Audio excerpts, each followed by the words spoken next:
The best way to attack number one is simply using the order of operations, or what you guys like to call PEMDAS. Now, a lot of people get confused with exactly what PEMDAS means. So I'm going to go through this a little slowly. P is for parentheses, but even more specifically, it wants you to do what's inside the parentheses. E is for exponent. Apply the exponent to whatever is inside. M is for multiplication. D, of course, division. A, addition, and S, subtraction. So let's go ahead and begin with P inside the parentheses. I'd like to start with -4 plus 7.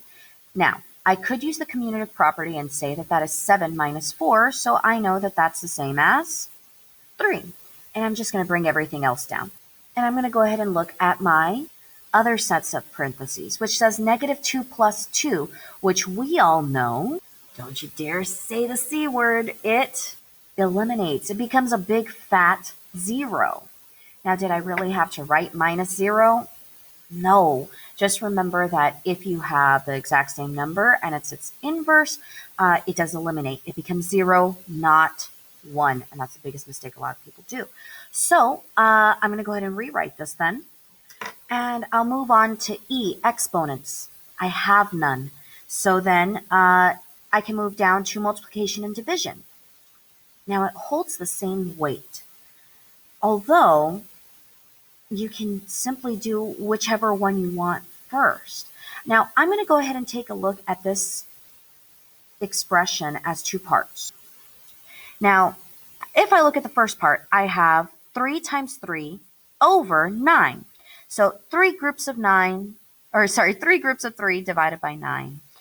What I would probably want to do here is try and fix up that top part. So let's go ahead and do that right now. Because as I stated before, that's 3 groups of 3, which is the same as,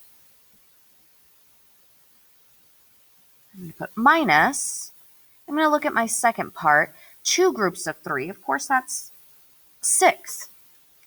Okay, so now that I've gotten rid of the multiplication part, I do still have division.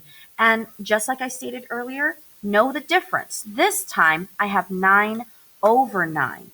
That is not eliminated. As a matter of fact, it reduces to 1. So now let's rewrite 1 minus 6. So now I have eliminated my multiplication and division. I do not have addition, so let's subtract 1 minus 6. And if you need to, you can always look up at the board where I have my number line, just to ensure you make no mistakes. Now, because I am subtracting, that would lead me to believe that I would be moving in the left direction. So starting at 1, I would count 1, 2, 3, 4, 5, 6. My final answer, -5. For number 2, I would personally like to look at this equation and maybe use a little bit of color because it wants me to identify what property is being used. Now here I have 2 times 3 times 4 is equal to 4 times 2 times 3. In other words, it's also saying A times B times C is equivalent to C times A times B. So let's go ahead and refer to page 2 in our interactive notebook. And we have all of our properties, all 5 of them listed here. Now, what you've noticed is that I still have all of the same numbers, but they seem to be switched up. And a lot of people get these two confused, commutative and associative. Now, what you'll notice here is here I have A times B is equal to B times A. But here I have A times B times C is equal to A times B times C. Now I have no parentheses here. As a matter of fact, everything stayed in the same order. The only thing that moved were the parentheses. Now here, I have all the same items, but it's in a different order. So for that reason, I would say that number 2 illustrates the commutative property because only the order changed. Now, looking at number 3, though, This time it wants me to apply the associative property. Now notice I put parentheses on that because the only thing that changes with the associative property is the location of the parentheses. So let's try that out. Now, if I originally have 6a plus a group of 7b plus 8c, noticing that our group is on our last two, what we can do is simply switch the location of our parentheses to be the first two. Now, one thing to notice is that the order did not change. I still have 6a plus 7b plus 8c. The only thing that changed is the location of my parentheses. That's how easy it is. And that is your final answer. So let's move on to number 4, where I'm looking for the commutative property of addition. Remember, commutative property means that the order changes. So first thing you want to do is identify the correct operation, which is the addition symbol. And it says to apply the commutative property, so we simply take our terms and we change the order. So switch our first term with our second term. So no longer will it say a plus b, but it'll say b plus a. Of course, don't forget the coefficients that are attached to them. And that's it. So let's move on to number 5.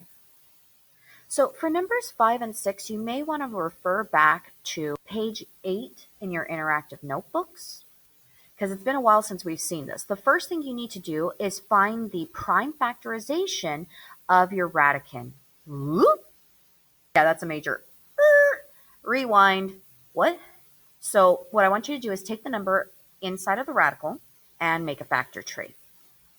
Of course, since this is an even number, we can go ahead and start with 2 times 64.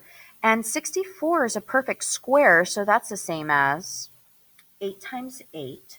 Now, remember, because I am doing my prime factorization, I'm looking for prime numbers like 2. But 8 is a composite because it can still be broken down. Like 8 could be broken down into 2 times 4, which gets me one more prime number, but I still have my composite 4, so let me break that down a little bit more into 2 times 2, which are also primes. Oh yeah, because isn't 8 a perfect cube? So in that case, I'm going to be lazy. I'm just going to break down my other one into 2 times 2 times 2, which gives me 3 more prime 2s. So let's go ahead and rewrite now. I have the square root, which has an implied 2 inside of that index, and all 7 of those yellow 2s that I found earlier. Now, because I have an index of 2, that means that I'm looking for pairs of identical numbers. So let's start identifying my pairs. I have a pair of 2s here, here, and one last pair of 2s right here. Now remember, each time you find a group or a set of however many, according to your index, you're going to cross them off. Yes, I said the C word. Each time that you take your pairs of 2s, you're going to write it one time on the outside of the radical, like so. But I have another pair of 2s, so let's go ahead and remove them and write it again on the outside of the radical, where it will be multiplied with the other 2. And my last 2, let's put it out there. Okay, so I have already crossed off all of my pairs, and don't forget to rewrite what remains underneath the radical. Last step to do is to multiply. 2 times 2 times 2 is 8, and square root of 2, your final answer, is 8 square root of 2.